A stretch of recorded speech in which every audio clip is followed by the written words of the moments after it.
ভোটমুখর বাংলায় বেনজির ছবি। যে ঘটনা আমরা কাশ্মীরে দেখতে পাই সেটা এবার বাংলার মানুষ দেখল। বাংলায় অস্ত্রের ভাণ্ডার উদ্ধার করলো এনএসজি রোবট। বাংলায় CBI, NIA, NSG, national security guard, এরপরে হয়তো আর্মিও নামবে। বাকি আছে আর্মি নামা, তবে হয়তো সম্প্রতি নামবে। সন্দেশখালী সরবেড়িয়া গ্রামে এনএসজির টিম, যে টিমকে দেখা যায় মূলত কাশ্মীরে, মূলত চীন সীমান্তে, তারা এখন বাংলায়। কেন?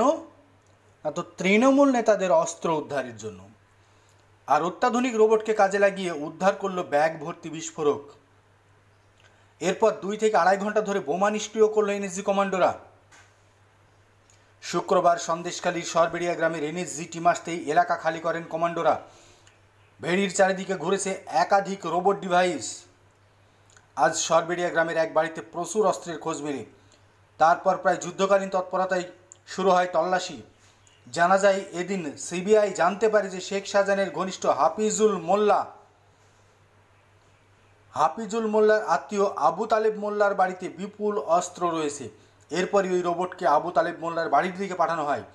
ওই রোবট গাড়িকে বম্ব ডিসপোজাল রোবটও বলা হয়। এই রোবট দেখতে যেন একটি ছোট্ট ট্যাঙ্কের মতো, যুদ্ধে ব্যবহার করা ট্যাঙ্কের মতো।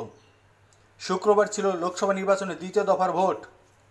উত্তরবঙ্গে ভোট চলাকালীন সন্দেশখালী থেকে উদ্ধার হয় প্রচুর আগ্নেয়াস্ত্র। এরপর নামে এনএসজি। সন্দেশখালীতে এনএসজি নামতেই শুরু হয় শোরগোল। প্রসঙ্গত 3টি শাখা রয়েছে এনএসজির। 3টির মধ্যে একটি হচ্ছে বম্ব ডিসপোজাল এবং ডিটেকশন স্কোয়াড। এই স্কোয়াডের টিম শাহজাহানগড়ে নামে প্রথমে। এরপর বিশেষ সেন্সর বসানো এনএসজির রকেট রোবট ডিভাইস নামানো হয়। অনেক দূর থেকে বোমা চিহ্নিত করতে পারদর্শী এই এনএসজির রোবট ডিভাইস। এতে রয়েছে উন্নত মানের ক্যামেরা। আবু তালেবের বাড়ি ঢোকার কিছুক্ষণের মধ্যে একটি ব্যাগ ঝুলিয়ে বেরিয়ে আসে রোবট। বর্তমানে সরবেড়িয়ার রাস্তায় ঘিরে ফেলেছে এনএসজি।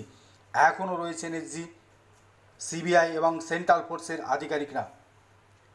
যা কাশ্মীরে দেখেছেন টিভিতে, এখন বাংলায় দেখুন স্বচক্ষে।